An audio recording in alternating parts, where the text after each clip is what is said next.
La Gazette du Togo, une vision sur l'actualité togolaise et sur le monde. Au début des années 90, c'était quoi la facilité? C'est-à-dire, lorsque dans les années 90, au début des années 90, nous avons engagé un mouvement pour les libertés au Togo, liberté d'association, liberté de presse et autres, la démocratie, nous avons demandé l'amnistie pour tous les exilés, une amnistie générale, nous avons demandé le multipartisme et la démocratie, les droits de l'homme. Le régime du général Eyadema n'était pas du tout favorable.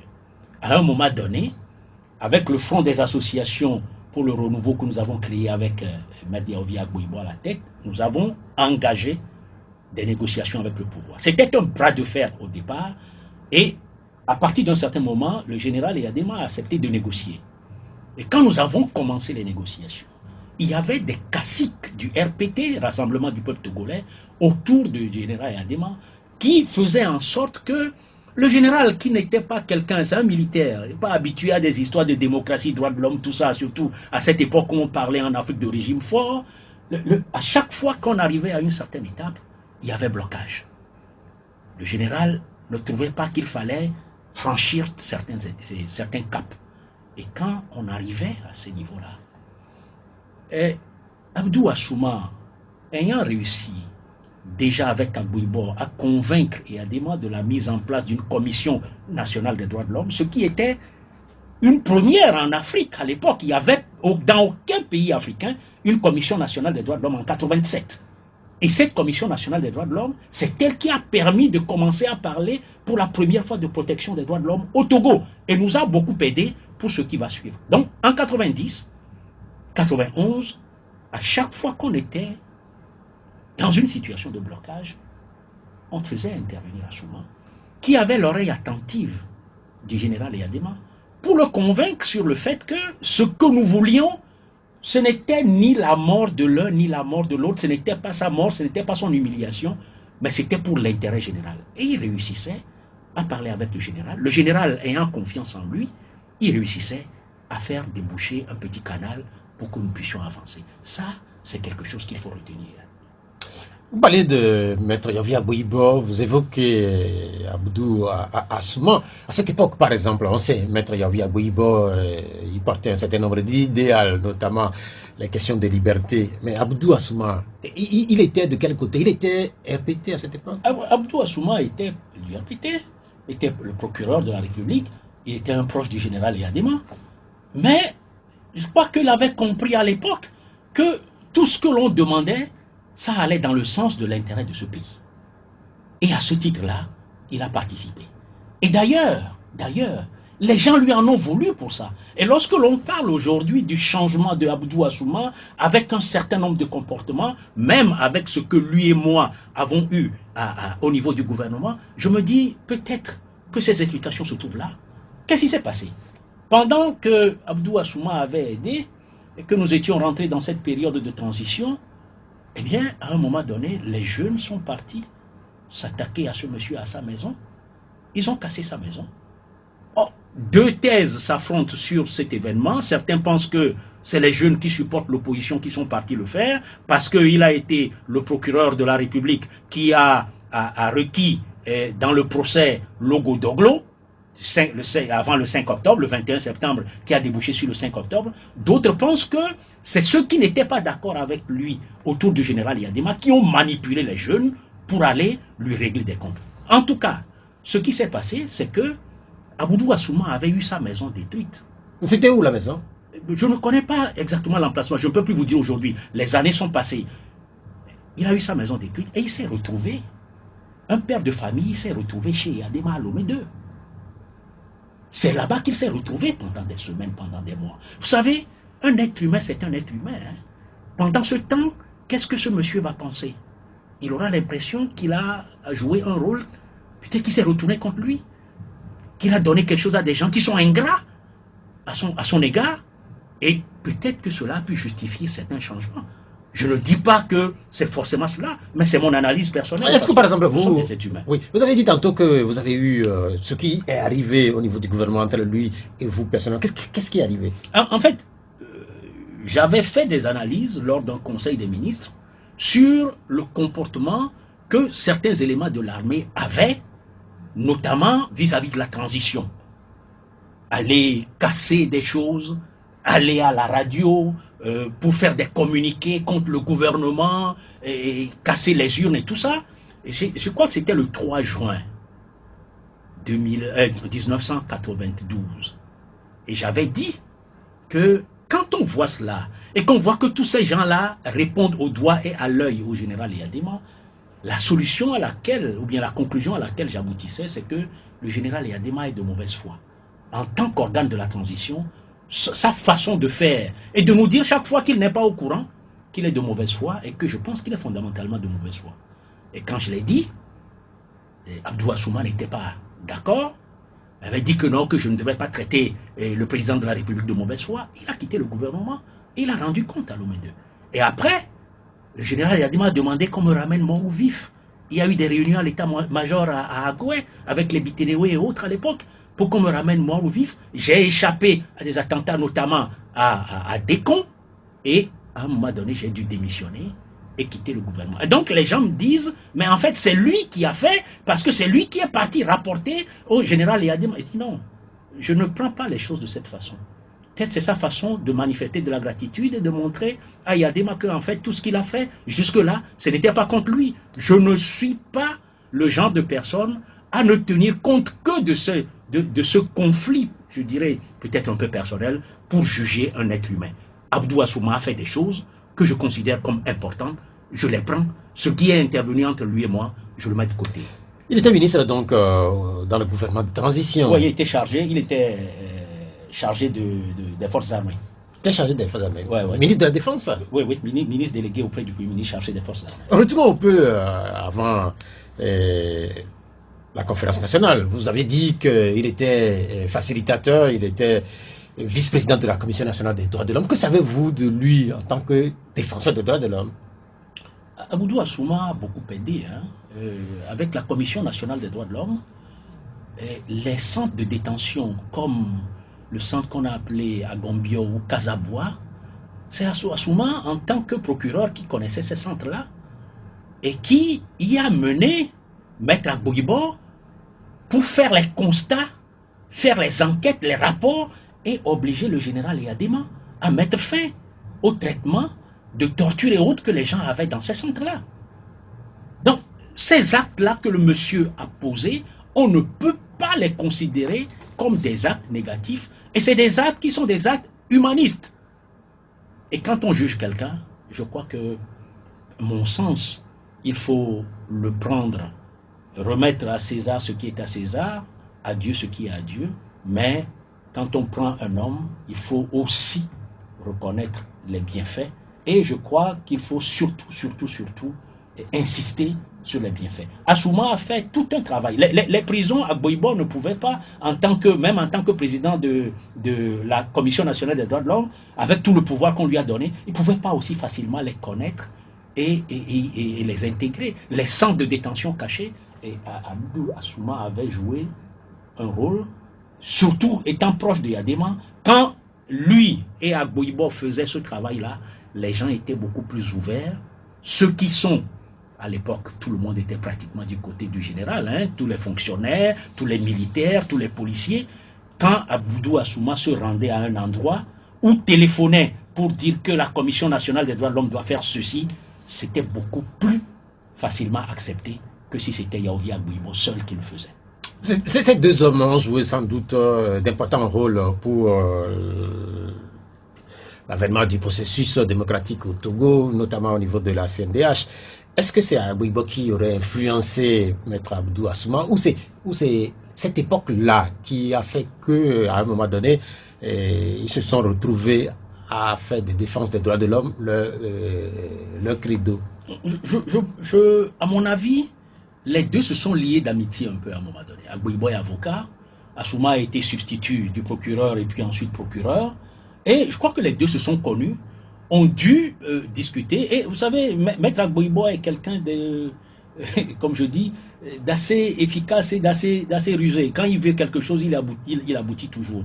Quoi qu'il a profité de l'amitié qui le liait avec Assouma pour amener Assouma à être son compagnon, je ne dirais pas son complice, dans cette volonté de faire en sorte que le Togo devienne une place forte de respect des droits de l'homme. Hélas, aujourd'hui, nous avons perdu beaucoup de choses, mais à l'époque, quand on parlait de Commission nationale des droits de l'homme, le Togo était vu comme, disons, une place forte pour faire triompher la cause des droits de l'homme en Afrique. On a vu Abdou Assouma, je ne sais pas si vous étiez à ce colloque international consacré à Maître Yahouya Abouibo. Il a très bien parlé de Maître Yahouya Abouibo. Je disais tantôt, dans mon introduction aussi, les mots se retrouvent. Sans doute que les deux allaient déjà se retrouver et parler du Togo. Si éventuellement c'est possible, que vont-ils commencer par dire du Togo qu'ils ont laissé? Je pense qu'ils vont se dire beaucoup de choses, aussi bien dans le positif comme dans le négatif. Aussi bien Yahouya Abouibo que Abdou Assouma ont fait des choses très positives, mais également il y a un côté négatif. Et je suis persuadé que si les morts revenaient sur leurs actions, ils penseraient et ils auraient un regret pour ce qu'ils n'ont pas pu faire. Oui, justement, sur d'éventuels regrets, on sait que un certain nombre de Togolais n'ont connu Abdou Assouma que comme président de la Cour constitutionnelle et on lui reproche un certain nombre d'actes posés au niveau de cette institution-là. Vous l'avez suivi quand il a passé son temps là au niveau de la Cour constitutionnelle à soit valider ou invalider un certain nombre d'actes qui sont posés autour des processus électoraux? Oui, je l'ai suivi depuis 2007, quand j'étais encore en exil, et puis depuis mon retour définitif au Togo en 2012, je l'ai suivi. Mais quand les gens parlent d'Abdou Assouma, je me pose une question. Dans le pays qui est le nôtre, dans la configuration politique qui est la nôtre, combien de Togolais nommés à ce poste auraient pris des décisions contraires à la volonté du pouvoir en place? Je me pose une question. Combien de Togolais auraient eu le courage de poser des actes, de prendre des décisions qui aillent dans le sens contraire de ce que le pouvoir en place aurait souhaité avoir? Si on me cite des gens, je serais content de les voir. Et s'ils posaient des actes contraires à ce que le pouvoir aurait voulu avoir, il aurait passé combien de temps à son poste? Vous savez, c'est très facile de porter des critiques sur les actes des gens, mais il faut tenir compte de tout un environnement. Nous sommes dans un pays qui est malheureusement comme il est. Le courage, si vous ne faites pas attention, vous l'avez, vous serez applaudi aujourd'hui, vous en mourrez demain, ou alors vous ne l'avez pas du tout et vous suivez malheureusement une voie qui est négative. Sur le plan de son travail au niveau de la Cour constitutionnelle, Abdou Assouma a validé la plupart des actes qui concernent le pouvoir. Et je crois que celui qui l'a nommé ne l'a pas nommé pour qu'il invalide les actes qui concernent le pouvoir. Et il a été en mission, en quelque sorte, sur ce plan-là. Il a rempli sa mission. Donc, quelque part, est-ce qu'on peut dire qu'il a manqué de courage, quelquefois, face, par exemple, à certaines évidences? Mais bien évidemment, il y a des choses sur lesquelles on peut courageusement manifester que non, ce n'est pas ça. Mais bon, Abdou n'est pas courageux qui veut, n'est pas audacieux qui veut. Abdou Assouma a choisi sa voie. Considérons que ce qu'il a fait, c'est ce qu'il pouvait faire. Vous avez rapporté un jour, suite à une émission ici, et ça m'est resté, vous avez rapporté que juste après l'émission, Abdou Assouma vous a appelé depuis Paris parce qu'on lui aurait rapporté que vous aviez dit un certain nombre de sujets concernant le processus togolais autour des années 90, comme vous l'avez fait un peu là. Et vous aviez surtout dit que cela témoigne de la qualité de l'émission et de l'audience que cette émission a. Mais ces derniers temps, Je ne sais pas, là, malheureusement, on ne peut plus lui rapporter ce que vous êtes en train de dire de lui, mais quels ont été les derniers rapports éventuels que vous avez eus avec lui? Est-ce que vous vous êtes parlé ces derniers temps? Est-ce que vous êtes vus? Comment c'était? Je lui ai parlé en 2022. Oui, je me rappelle en 2022. Ça devait être en début d'année où il m'a appelé parce que j'étais avocat d'un de ses proches. Et la personne était partie lui dire et il m'a appelé. Et bon, il m'a dit, petit frère, bon, telle personne est venue me voir avec son dossier, il m'a dit que c'est toi qui es déçu, et je lui ai dit, en tout cas, tu es en de bonnes mains. Bon, et puis après, bon, on a rigolé un peu. Mais il y a quelque chose, il y a une petite anecdote que lui et moi, on avait l'habitude, c'est une petite phrase. Quand on était avec le général Eyadema et que Abdou Assouma finissait par faire le travail, convaincre Eyadema, quand Eyadema allait nous dire que bon, il acceptait qu'on fasse ce qu'on est en train de demander, il disait toujours, nous sommes d'accord. Et quand Abdou Assouma et moi on se voyait, la façon dont on s'appelait, c'est nous sommes d'accord. C'est une façon de nous rappeler cette époque-là de 90 où les choses apparaissaient très difficiles, mais où en même temps on pouvait de temps en temps se permettre de rigoler un peu. Vous avez parlé de courage tantôt, nous en avions parlé, et puis mais quelque part, est-ce qu'on peut parler aussi de zèle? Parce que si on se rappelle la dernière prestation ou l'investiture, à cette investiture-là, on a vu le président de la Cour constitutionnelle qui a par moment ironisé sur la posture d'une certaine église de Monseigneur Podro. Il a dit quelque part aussi que la loi sera appliquée à n'importe qui, quel que soit son âge. Beaucoup ont pensé qu'il visait là aussi Monseigneur Podro. N'est-ce pas un zèle? Non, je crois qu'il avait, à cette époque-là, il avait un peu exagéré. J'ai considéré que c'était un dérapage et j'avais trouvé ça un peu ridicule, il faut dire la vérité. J'avais trouvé ça ridicule parce que je ne trouvais pas nécessaire qu'il fisse tout ce qu'il avait fait, qu'il puisse parler comme il a parlé. Il est président de la Cour constitutionnelle, il est dans son rôle, il n'a qu'à jouer son rôle et puis c'est fini. Bon, je crois que là, véritablement, comme vous le dites, c'était du zèle et c'était du zèle très mal placé. Vous le lui aurez dit si vous vous êtes vu? Ah, certainement. Ah, certainement, certainement. Vous me connaissez, hein? Moi je n'ai pas la langue dans la poche. Quand il s'agit de dire aux gens ce qui est bon, je leur dis. Quand il s'agit de leur dire ce qui est mauvais, je dis. J'applaudis souvent quand c'est bon pour m'ouvrir largement la porte de pouvoir vous dire que ce n'est pas bon quand le moment vient. Hein? C'est très important.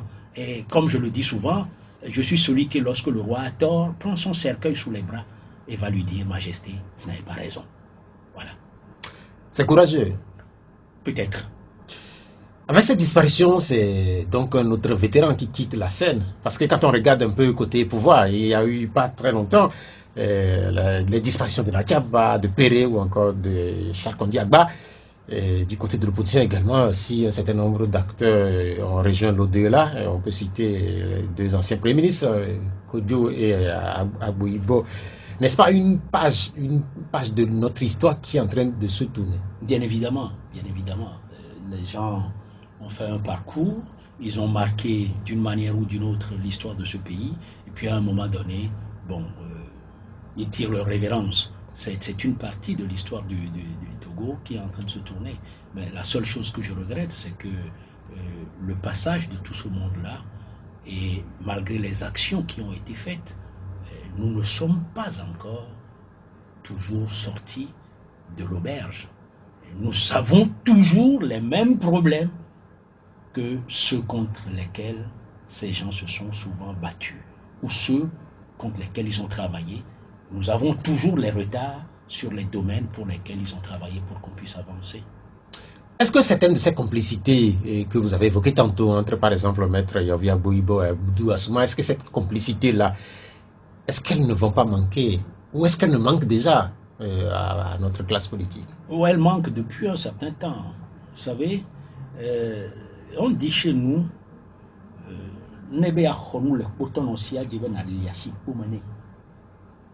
pour prendre quelque chose entre les mains du bossu, il faut savoir lui caresser la bosse. Et pour caresser la bosse du bossu, quelquefois, il faut approcher quelqu'un qui est proche du bossu. Malheureusement, aujourd'hui, on a l'impression que les gens sont un peu dans des zones... il y a toujours l'antagonisme. Et quand il n'y a pas l'antagonisme, en fait, c'est le double jeu.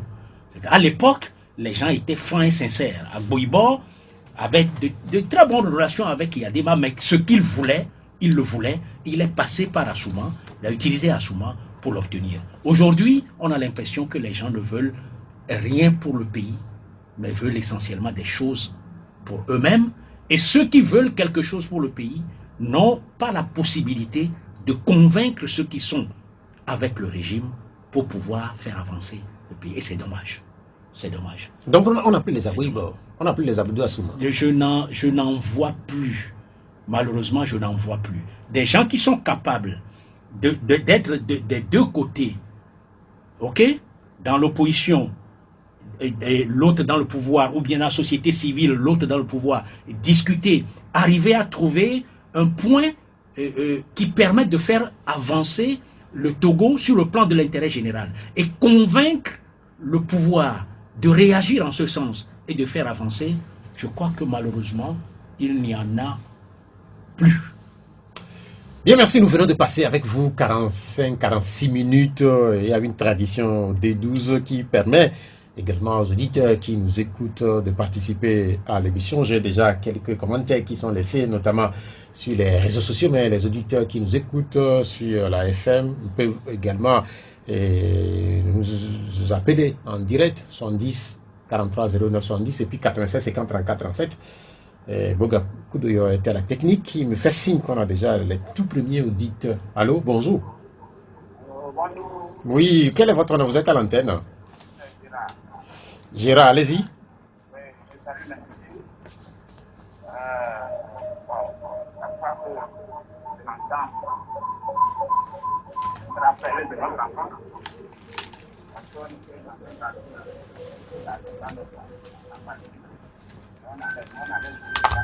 Ouais, vous avez un poste récepteur qui siffle.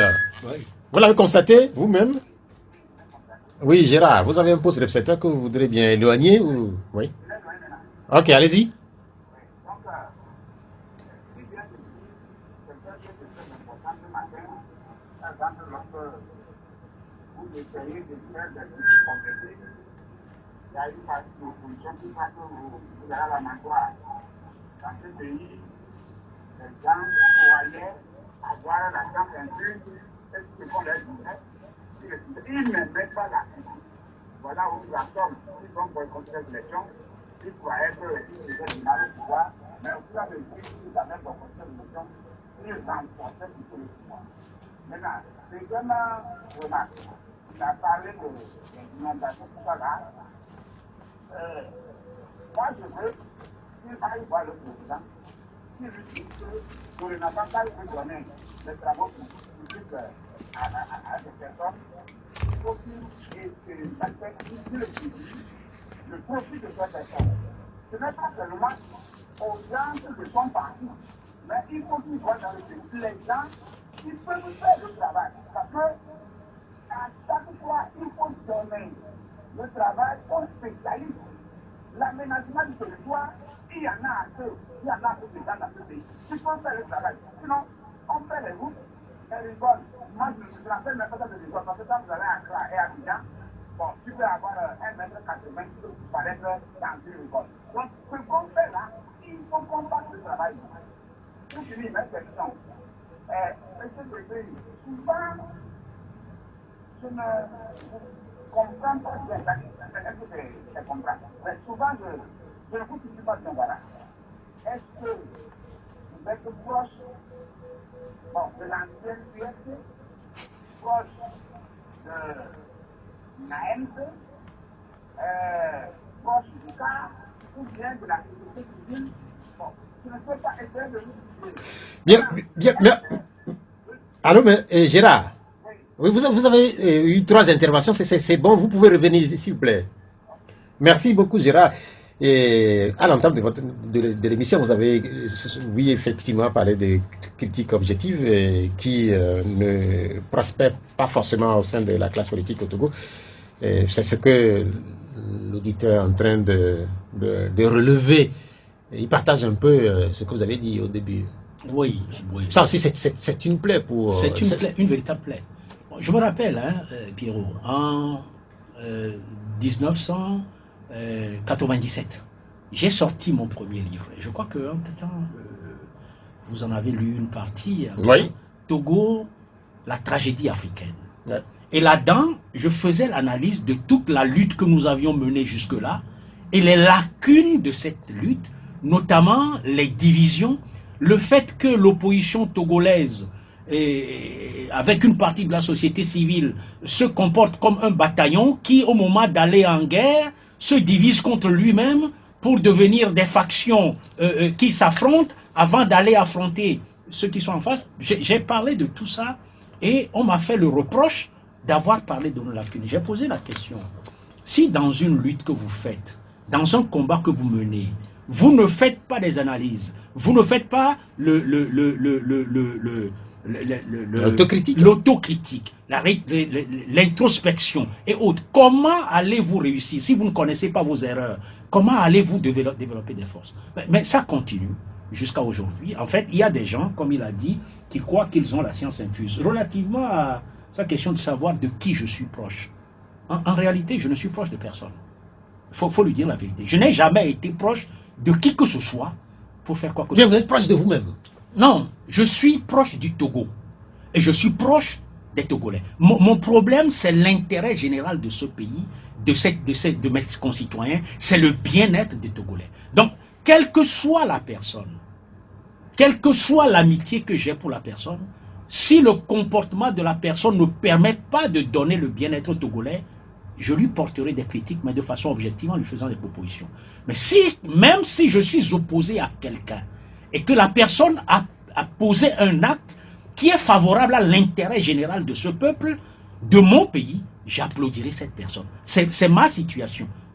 S'il veut me définir, c'est comme ça qu'il doit me définir. Mais qu'il sache que je suis un leader d'opinion, je suis un dirigeant d'organisation de société civile, je n'ai jamais été d'un parti politique, je n'ai jamais pris la carte d'un parti politique et je ne me considère pas comme un opposant politique, je me considère comme un proposant politique pour faire évoluer ce pays. Il a évoqué la question des inondations.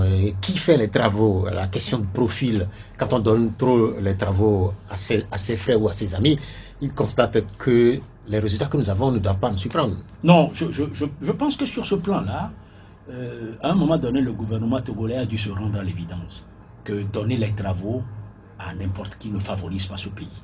Et quand je vois certaines de nos routes qui sont faites aujourd'hui, j'ai remarqué que ce n'est plus donné aux mêmes personnes qui, par le passé, ont fait du n'importe quoi dans ce pays. On a essayé de changer. On a même fait venir des étrangers pour venir construire les routes parce qu'on voulait que ces routes... Donc il y a de l'évolution. Il y a de l'évolution. Deuxième auditeur, après Gérard, bonjour. Oui, on vous appelle comment?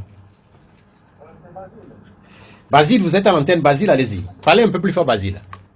Ah, d'accord. Comme la radio à côté, je pensais que ça va être. L'Italie, même. Je vous salue aussi, monsieur Basile. Ok. Bon, j'ai apprécié, moi, je suis quelqu'un des années. Je suis un observateur de la vie politique depuis les années 80-90. J'ai toujours apprécié jusqu'à ce que votre observation à la CVGN vienne toujours tellement. Je ne sais pas si c'est vrai ce que vous avez dit là-bas, mais ce n'est pas ça le sujet aussi. Vous avez signifié réellement les problèmes de notre pays. La fois passée, j'écrivais quelque part que tout ce qui se passe là en 80-90, ça ne peut pas être possible. Que les gens veulent se rassembler quelque part à Bradaoumé ou bien les gens veulent faire une réunion, ce n'est pas une passe. On refuse tout catégoriquement.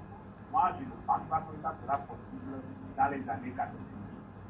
Parce que la conférence, ça devait être un problème de forum, conférence.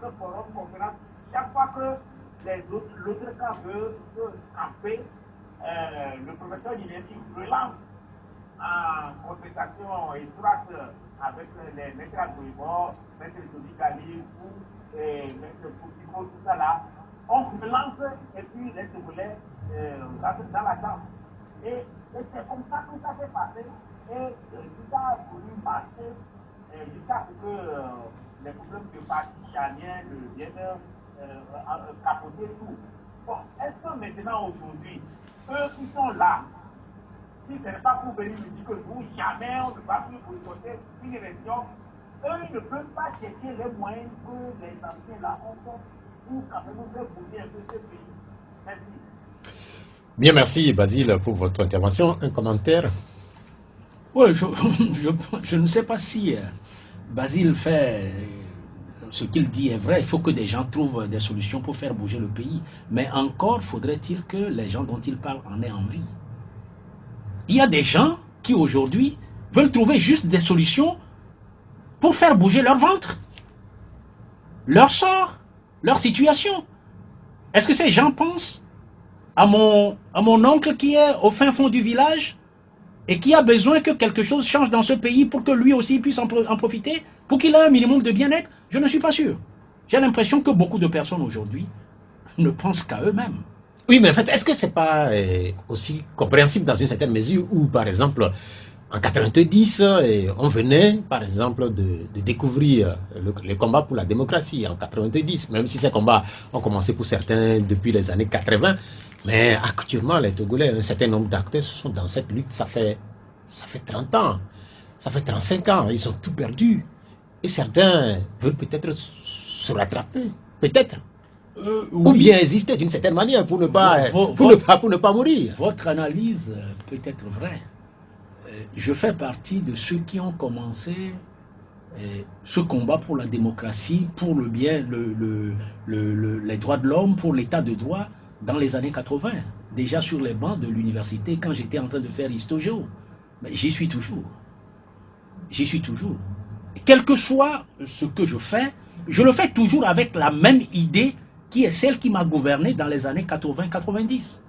Je fais toujours avec la même philosophie que celle que j'avais au départ, c'est-à-dire que l'intérêt général prévale, que le bien-être des Togolais, quelle que soit leur origine, quelle que soit leur ethnie, quelle que soit leur position, quel que soit leur âge, que ce bien-être-là prévale. Et quand je m'adresse, comme je vous ai dit, à des dirigeants du pays de façon épistolaire, mais ils ne peuvent pas vous montrer un seul de mes courriers dans lequel je ne suis pas attaché à ça. Je reste sur ça. Et je n'attends pas que qui que ce soit vienne me donner quoi que ce soit. Et si on me propose de faire un travail pour ce pays, je ne le ferai que si cela peut donner un minimum de bien-être aux Togolais. Même en tant que balayeur de rue, il faut qu'on me donne un balai qui me permette de balayer les rues togolaises de façon à ce que, quand les Togolais passent, qu'ils se disent enfin, quelqu'un a bien balayé cette rue-là pour nous. C'est fondamental. Mais certains, aujourd'hui, excusez-moi, hein, ce n'est pas ça. Et beaucoup, aujourd'hui, ce n'est pas ça. Merci. Voilà. Allô? Oui. Allô? Oui. Bonjour, maître. Bonjour. Oui, c'est Pelé. Monsieur? Pelé, allez-y. Ok. Donc, maître, ma première préoccupation, je viens de parler comme faire un an de là. Chaque fois, quand un policier donc du pays, c'était du pouvoir, quand il meurt, on nous fait raconter que oui, il est très bon, il est très bon. Mais quand ils sont dans le fait que nous, on se sent qu'ils sont mauvais. Comment vous dites ça? Est-ce que c'est le la place qui est plus bon? Quand ils sont là-bas, ils ne travaillent pas bien, et après, quand ils sont morts, comme dit que oui, ils sont intelligents, comment vous pouvez dire ça? C'est une autre explication. Mais tout à l'heure, tout ce que vous voulez nous dire, ça fait partie du passé. Nous sommes aujourd'hui 2023. C'est après 3 ans, 3 ans, de la démocratie, où nous sommes aujourd'hui. Le Togo est le premier pays dans la sous-région qui n'a pas d'enquête sur la terre. Vous avez travaillé avec le gouvernement, je vais dire, à la transition, Comment vous pouvez le dire? C'est ça, il y a une identité, moi, comment? Bien, merci PD pour les deux préoccupations sur la première partie de la question. Oui, sur la première partie, ce n'est pas après la mort de Abdou Assouma que moi je dis ce que Abdou Assouma a fait. Hein. Je voudrais que ça soit clair entre M. Pelé et moi. Moi j'ai toujours dit ce que M. Abdou Assouma a fait quand il était vivant. Et quand il servait à la Cour constitutionnelle et qu'il servait sous le président Faure Gnassingbé. J'ai toujours dit ce qu'il a fait de bien. Et quand il a fait quelque chose de mauvais, j'ai aussi pu le tracer. Et aujourd'hui, je dis ce que j'ai toujours dit. Donc, ce n'est pas après sa mort que je trouve qu'il a posé. Tout à l'heure, d'ailleurs, j'ai dit qu'il y a eu des actes qui n'ont pas été appréciables. Hein. Tout ce qu'il a fait n'est pas bon, mais ce qu'il a fait de bon et que j'ai toujours considéré comme bon, je le dirai, je ne l'effacerai pas. Bon, la deuxième chose dit que... C'est la question de l'alternance. Oui, la question de l'alternance. Bon, d'abord, je veux lui faire comprendre que moi, je n'ai pas travaillé avec Eyadema. J'ai été dans un gouvernement de transition. Et Eyadema était un organe de transition à cette époque-là. Et je ne suis pas dans le gouvernement de Faure Gnassingbé, en tout cas, pas aujourd'hui. Mais... Ça peut venir, ça peut venir. Faure Gnassingbé... Non, mais est-ce que ça peut venir? En fait, ce qu'il faut savoir dans la vie, c'est qu'il faut jamais dire jamais. Il faut faire attention.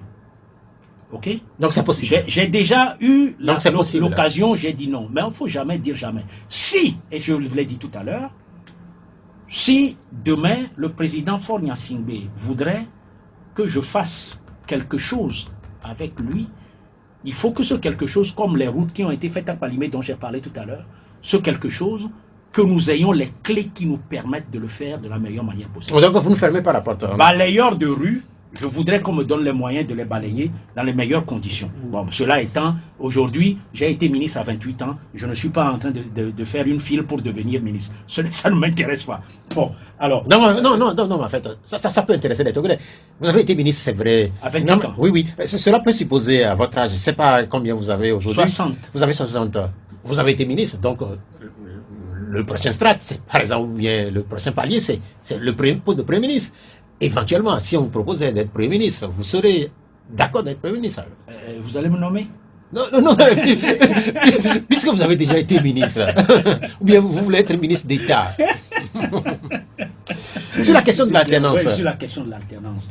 Le Togo est le dernier pays de la sous-région qui n'a pas encore connu d'alternance. Et effectivement, sur le plan, quand on parle d'alternance, sur le plan de changement de figure au pouvoir, bon, l'ancien président de la République, Faure Gnassingbé, Gnassingbé Eyadema est décédé, et c'est son fils, qui est un autre membre du même parti, qui est au pouvoir. Mais nous y sommes toujours, nous avançons toujours.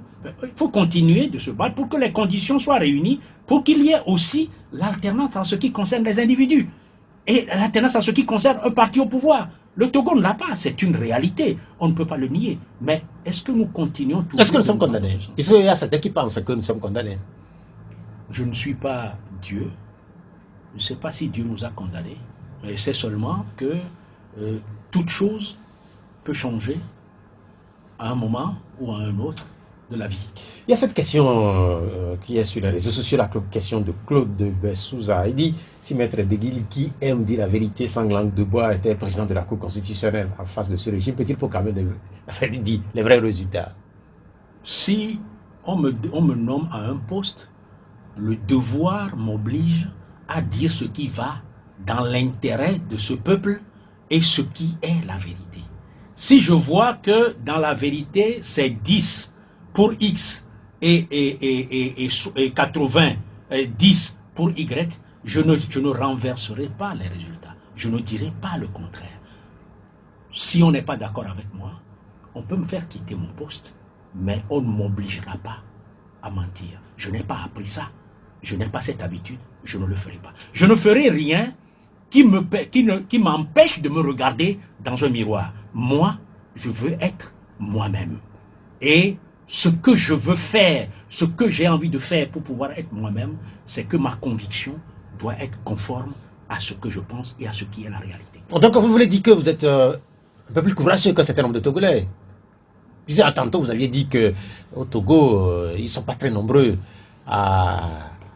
pour exister quand même, à aller parfois contre certaines choses qui sont établies. Pierrot, lorsque les gens qui me connaissent voient mon histoire, je ne crois pas qu'il y ait beaucoup de Togolais qui ont pu se tenir devant Eyadema dans son bureau pour lui dire qu'on veut la démocratie et en cours de réunion, dire à Eyadema que, par exemple, si il ne donne pas l'amnistie à Gilchrist Olympio, il donne à tout le monde, notre mouvement ne cessera pas. Je ne crois pas qu'il y a beaucoup de Togolais qui ont pu dire ça. Je ne crois pas qu'il y a beaucoup de Togolais qui ont pu dire que le général Eyadema est de mauvaise foi. Et lorsqu'il les a appelés chez lui, non, Monsieur le Président, je ne vous ai pas injurié. J'ai dit que vous n'êtes pas de bonne foi parce que voilà. Il m'a dit, ok, allez-vous-en, mais je n'ai pas changé, c'est ma position. Donc on a compris que vous êtes courageux. Vous êtes un des courageux au Togo. Si ça s'appelle du courage, donc je suis courageux. Il y a la réaction de Romain Rickson, cette réaction est envoyée depuis l'Allemagne. Il dit, grand frère Jean Degli, vous nous aviez fait rêver dans les années 90. Que pouvons-nous apprendre de vos erreurs pour réussir la démocratisation de la terre de nos aïeux? Oui, il peut beaucoup apprendre de nos erreurs. Et j'ai largement écrit sur nos erreurs dans mon premier livre de 97 dont j'ai parlé tout à l'heure. Et l'une de nos grandes erreurs, l'une des grandes erreurs de l'opposition togolaise, en tout cas de ceux qui se battaient pour que ce pays change, c'est la tentation d'être divisé tout le temps, de penser que c'est moi ou rien. Si ce n'est pas moi, donc c'est le chaos. C'est la première des choses. La deuxième des choses, c'est d'être capable de facilement brader sa conviction pour aller chercher des espèces sonnantes et trébuchantes. Ce sont des erreurs graves, ce sont des fautes graves, des choses que nous devons corriger. Une conviction, ça ne se vend pas. On ne la brade pas. Quel que soit ce qu'on vous donne, quel que soit l'endroit où on vous met, votre conviction elle doit être la même. Si les gens ne sont pas d'accord avec vous, mais vous vous éclipsez, vous quittez, vous jetez le tablier. Mais vous n'allez pas occuper les devants pour juste aller chercher vos intérêts personnels. Il y a la question de Akoté Kanko. Il dit, qu'est-ce qui explique aujourd'hui ce désengagement de la jeunesse, la chose politique par rapport à l'époque de Maître Jean Degli? Oui, la jeunesse n'a pas trouvé de résultats dans ce que les anciens ont fait jusqu'à présent. Elle a l'impression que malgré tout ce qui est fait, il n'y a que de la gesticulation, il n'y a que des paroles en l'air et que le Togo reste globalement toujours sur place. Et c'est ça qui décourage beaucoup de jeunes. De deux, aujourd'hui nous sommes dans une société où tous les jeunes, contrairement à ce que nous avions eu, à notre éducation, à la morale qu'on nous a inculquée, beaucoup de jeunes pensent rapidement devenir riches, mais devenir riches sans faire beaucoup d'efforts. Et dans ces conditions, ce qu'on est prêt à faire, c'est ok, bon, on va aller être les bénis oui, et lécher les bottes de quelqu'un, on va aller soutenir, sans même savoir quelquefois, quel est le programme de X ou de Y. Moi, je peux soutenir quelqu'un qui vient de RPT Unir dans une élection. Si je vois un programme que la personne a écrit et que c'est un programme qui va dans l'intérêt général des populations en question. De la même manière, je peux soutenir quelqu'un de l'opposition. Mais je ne soutiendrai pas quelqu'un dont j'ai l'impression que tout son problème, c'est de sortir de là avec les poches pleines. Je n'en soutiendrai pas. Allô? Oui, bonjour. Je fais pendant 6 minutes, mais bon, c'est pas grave. Ah. Mais je dirais à M. S'il vous plaît, c'est le nom? Non, c'est Basile. J'ai dit que je suis revenu. C'est Basile. Ok, allez-y. J'ai dit avec l'église de l'Union santé, on est en 2017 par là et on nommait M. Fou et c'était affaire à Tapamé, les gens jubilaient, tout ça là. Je leur ai dit que non, mais vous n'avez rien compris. Est-ce que quelqu'un peut pourrir dans la chambre? Monsieur Foucault a beau être ce que vous pensez, il ne fera rien dans le gouvernement dont vous parlez. Et même s'il est, Carole disait qu'il peut être possibilité de faire quelque chose, non. Même s'il est quelque chose qui dépasse le ministre, il ne fera rien dans le gouvernement là. Parce qu'il y a les lois qui sont précises là-bas. Il ne fera rien. C'est ça qui s'agit. Maintenant, il est encore là. Je l'ai vu depuis le temps là. Il s'est vraiment investi. Qu'est-ce qu'ils peuvent faire aujourd'hui? Parce que ceux qui sont là, devant la vision aujourd'hui, si ce n'est pas pour dire que nous on ne va plus boycotter, nous on ne va plus. Mais vous ne voulez plus boycotter pour quelle élection? De quelle élection vous parlez? C'est ça. Vraiment, on est vraiment désemparés, on ne sait pas tout.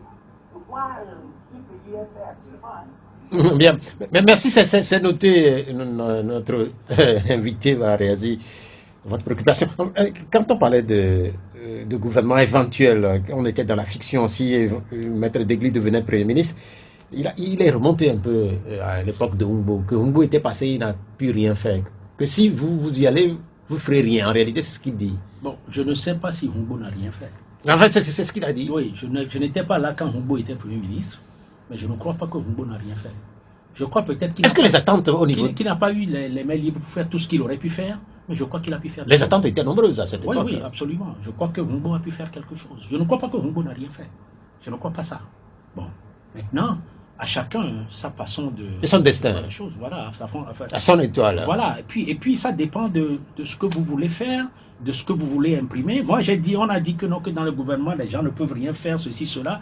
Je suis en train de voir un certain nombre de personnes au gouvernement actuellement, dont le jeune Kokoroko. Et je n'ai pas l'impression que ce monsieur, qu'on l'empêche de faire ce qu'il peut faire pour le bien de l'éducation au Togo. Il a été nommé par le chef de l'État à l'université de Lomé. Je suis parti plusieurs fois à l'université, j'ai vu ce que Kokoroko a fait. Kokoroko est nommé ministre aujourd'hui de l'enseignement secondaire. Je vois beaucoup de choses sur ce que Kokoroko est en train de faire. Je crois que si des gens ont des bonnes idées et ont envie de faire avancer ce pays, je ne suis pas sûr que le chef de l'État va les en empêcher. Et j'ai même d'autres exemples, des gens qui sont à d'autres postes, qui ont réussi à faire bouger les lignes. L'essentiel, c'est que vous puissiez convaincre le chef de l'État, qui est, il faut le dire, hein, il y a des gens autour là qui ne veulent pas que ça bouge, qui ne veulent pas que ça avance, mais si vous arrivez à convaincre le chef de l'État que ça là, ça va dans l'intérêt de nos peuples, dans le bien-être, que c'est pour le bien-être de notre peuple, et qu'il est convaincu, je crois que le verrou tombera et vous pourrez faire avancer quelque chose. C'est ce que je crois. La deuxième partie de sa question, c'est aujourd'hui, qu'est-ce que vous pouvez apporter? Parce qu'il dit que, en situant ce qu'il dit, la lutte au niveau de l'opposition, que cette lutte... Qu'il sache que moi, je ne suis pas dans une dynamique d'élection. Je ne vais pas aux élections. Donc, que des gens veuillent aller aux élections ou ne veuillent pas y aller, s'ils ne veulent pas aller, je peux leur dire, écoutez, si vous ne voulez pas aller aux élections, vous créez des conditions qui vont donner ceci, cela demain à travers des analyses. Si vous allez aux élections, bon, il faut vous attendre à ceci, cela, il faut vous organiser. Et cette discussion-là, je l'ai avec un certain nombre de leaders de l'opposition souvent. Je leur donne ma position, je leur donne mes analyses, je leur fais mes analyses sur l'évolution du pays et sur la nécessité de faire ceci plutôt que telle autre chose. De l'autre côté, et c'est ce que je fais, et que lui, il ne peut pas savoir, c'est comme je vous ai dit, lorsque je vois quelque chose qui ne marche pas, je m'adresse à qui de droit. Je m'adresse à qui de droit au niveau de la gouvernance de nos pays. Et souvent, j'obtiens des résultats. Bien. Ça, par contre, ce n'est pas quelque chose que je vais venir étaler sur la place publique. C'est noté. Allô? Bonjour. Bonjour. Bozambo, comment vous allez? Vous?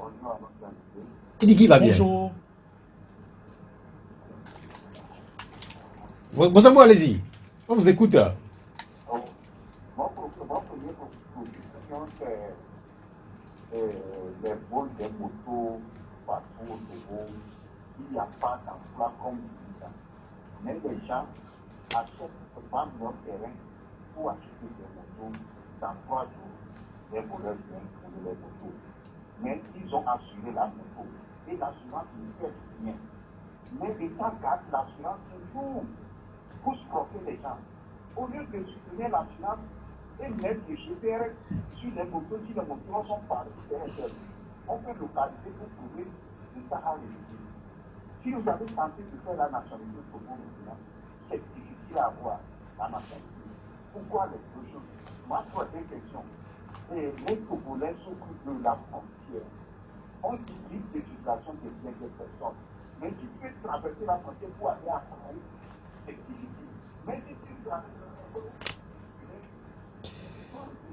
Alors, on a perdu, Bozambo, la question de la frontière, on l'a noté. Il faut rappeler aussi que la CEDEAO a célébré récemment son anniversaire. C'était le 28 mai dernier. Sur la question de la frontière, la libre circulation des personnes et des biens, c'est une question qui revient chaque instant.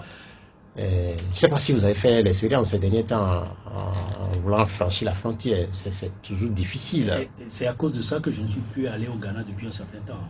J'ai ma nièce qui a été dotée dernièrement en février. Je n'ai pas pu aller au Ghana. C'est devenu extrêmement difficile. Je crois qu'à un moment donné, nous avons soulevé ce problème. Et le chef de l'État, au moment où le Togo a pris la présidence de la CEDEAO, le président de la République, Faure Gnassingbé, était même allé sur la frontière et avait parlé de ce problème-là. Et je crois qu'il l'a porté au niveau des chefs d'État pour que la CEDEAO devienne une CEDEAO des populations.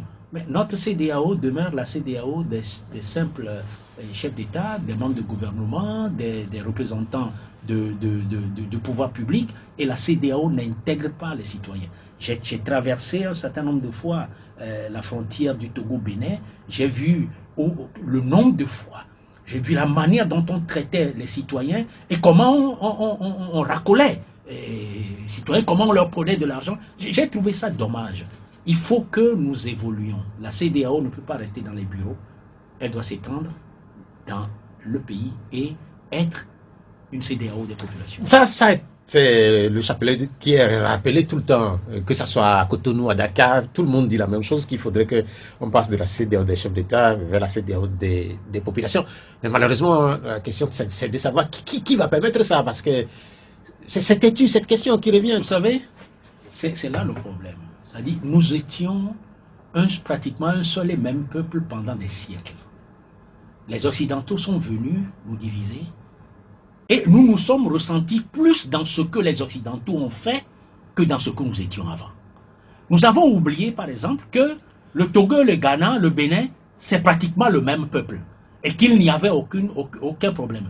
Maintenant qu'on est venu nous mettre dans cette situation de balkanisation, dans de petites frontières, chacun d'entre nous est devenu tellement égoïste qu'il ne veut pas permettre que l'autre aille chez lui. Et c'est dommage. Mais ça, c'est un travail qui doit être fait sur la mentalité de nos gouverneurs, sur la mentalité des jeunes qui vont gouverner nos pays demain, sur la mentalité des Africains. Nous parlons tout le temps de panafricanisme.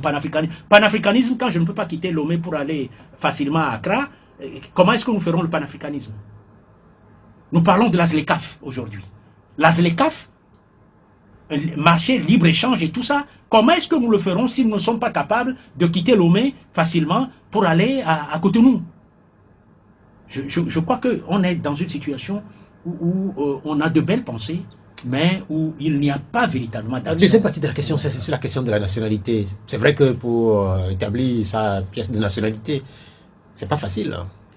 À un moment donné, j'avais l'impression que on avait essayé de faciliter les choses, parce que je me rappelle, je ne sais plus si c'est en 2012 ou en 2013, nous avons, saisi le président de la République pour que les jeunes, avant le bac, qu'on puisse s'assurer qu'ils ont des actes de naissance en bonne et due forme et des certificats de nationalité en bonne et due forme. Et je me rappelle à l'époque, le chef de l'État avait envoyé sur toute l'étendue du territoire une délégation. Des gens ont expliqué des choses, ont expliqué même dans les lycées et collèges. Et puis, il y a eu des structures qui ont été mises en place, en tout cas, pour permettre. Et comme je scolarise des enfants, je me rappelle, à l'époque, j'avais eu des nationalités avec une rapidité extraordinaire pour beaucoup de jeunes lycéens qui étaient sous ma responsabilité. Aujourd'hui, véritablement, je ne sais pas comment les choses ont évolué, mais si tant est qu'il est devenu plus difficile d'obtenir la nationalité, il faut faire quelque chose. Ça, c'est le droit le plus élémentaire. Acte de naissance, nationalité, c'est les droits les plus élémentaires des citoyens. Il faut faire quelque chose. Et comme il le dit, je crois que dans notre approche par rapport aux autorités, nous allons relever cette situation, mais aller d'abord vérifier les difficultés et puis essayer de voir comment on peut essayer de de les juguler. Il y a cette question de Waris depuis Zaou. Il dit comment peut-on comprendre que l'État et le gouvernement n'ont pas communiqué officiellement sur le décès d'Aboudou Assouma et d'autres personnalités qui ont elles aussi servi à des postes de responsabilité dans notre pays. Cite Chakon Diagba, Fambaré Nachaba et d'autres. Je ne sais pas si l'État n'a pas communiqué, mais en fait, sur cette question, je crois avoir lu depuis quelques jours sur les réseaux que oui, certains Togolais se préoccupaient de ça. Oui, je ne sais pas si l'État n'a pas communiqué du tout. Moi, je sais que Abdou Assouma est décédé. Je ne suis plus parti chercher ailleurs pour confirmer l'information. J'ai eu l'information de sources très proches de l'homme. Donc, franchement, je ne sais pas ce que l'État a fait. Mais si rien n'a été fait, c'est pas bon. C'est quand même de grandes figures de la politique togolaise, de la vie nationale. Il est indispensable que quand ces gens meurent, on puisse communiquer là-dessus. On sait quand même que demain, il doit y avoir un hommage ou une cérémonie d'hommage officielle à Lomé. Vous y serez? Je n'y ai pas été invité, donc je ne peux pas m'improviser et inviter à cette cérémonie. En tout état de cause, je souhaite que la cérémonie soit belle et que Abdou Assouma soit conduit dans les meilleures conditions à sa dernière demeure et surtout que Dieu ait son âme. Il y a la question de Jérôme Bakouaya. Jérôme Bakouaya, lui s'est intéressé un peu à la presse. Il a fait allusion à un certain nombre de dispositions qui sont prises au niveau de l'Assemblée nationale. Il dit que c'est pour empêcher le travail des journalistes. Il donne le cas de Ferdinand Ité, de Isidore Kouonou. Et puis il dit, ne trouvez-vous pas que la justice togolaise est traditionnellement utilisée contre la presse critique au Togo? Ça a été toujours le cas. Les lois qui sont d'un certain niveau, on a essayé à un moment donné de faire en sorte que la presse soit, les délits de presse soient dépénalisés, qu'on évite de conduire les journalistes devant les tribunaux et de les mettre en prison. Et puis, de ce que de l'autre côté, les gens disent, c'est que des gens en ont profité, en ont abusé. Ça aussi, c'est fondamental d'éviter ça. C'est-à-dire, la liberté ne doit pas permettre de franchir les frontières qui nuisent aux autres. Nous nous sommes battus pour la liberté de presse. Et je me rappelle, j'étais vice-président de l'association togolaise pour la liberté de presse en 91, dont Aga Gabriel, qui avait créé le Forum Hebdo à l'époque, était le président. Nous nous sommes battus. On a eu la liberté de presse. Mais est-ce que l'éducation nécessaire a accompagné? Et ça aussi, c'est un des problèmes de notre pays. Depuis les années 90, quand nous nous sommes battus et qu'on a voulu changer, sortir du parti unique pour aller vers un système multipartite, un système de démocratie, un système d'état de droit, on n'a jamais inscrit dans les programmes politiques des différents gouvernements l'éducation de ce peuple. Une éducation à laquelle doivent participer et le gouvernement, et les partis politiques, et la société civile, sur les droits et les devoirs. On n'a jamais fait cela, et ça fait que chacun se permet de créer lui-même ses droits et ses devoirs, et ça va un peu dans l'anarchie. Une intervention, celle de Ben Boritoski, dit « Maître, bonjour, j'ai suivi votre analyse jusqu'à présent et j'ai une question à vous poser, étant donné que vous avez participé activement aux négociations avec Yadema, pourquoi vous ne pouvez pas discuter avec vos amis pour trouver un terrain d'entente pour faire bouger le pays ?» Voilà la question telle que c'est libellé. Oui, mais j'ai plusieurs fois essayé de discuter avec des amis, comme je disais tout à l'heure. Ce ne sont pas les occasions qui ont manqué. J'ai essayé de discuter, mais à chaque fois, j'ai trouvé que des gens considéraient que j'allais prendre leur place. C'était une mentalité assez bizarre. Moi, je me suis battu pour ce pays. Je peux dire humblement que j'ai été le plus loin possible dans ma lutte pour le Togo. Puisque je suis l'une des rares personnes à avoir même pris des armes de guerre pour lutter pour le Togo. Mais quand vous venez discuter avec des gens qui pensent que vous êtes revenus, vous voulez prendre leur place, alors que vous n'avez pas un parti politique, vous ne demandez pas un poste politique, vous ne voulez pas aller à une élection, vous leur dites seulement, je viens pour qu'on discute pour que l'intérêt général et le bien-être du Togolais soit garanti. Ces gens disent que non, et ils ne veulent pas de vous, ils font de vous je ne sais pas. Qu'est-ce que vous allez faire? Je ne peux pas obliger les gens à discuter avec moi, à trouver des solutions ou à accepter les solutions que je propose. Il y a la question de Paul Diamati depuis la Belgique. Il dit que devient maître Jean Degli, tout court. Maître Jean Degli est toujours là. Il fait son travail, il est avocat, et puis, au niveau de son mouvement Bâtir le Togo, il continue avec les autres membres de ce mouvement de travailler, mais de travailler peut-être autrement, de ne plus être tout le temps sur les ondes, mais d'essayer de faire avancer les choses pour le bien-être et l'intérêt général, pas d'autre chose. Dans 5 minutes, on va se séparer, mais une pensée pour les amis du Sénégal, et le Sénégal qui connaît des heures difficiles. Est-ce que vous avez été surpris par ce qui se passe là-bas? Non, c'était la même chose en 2011-2012, hein, avec Macky Sall.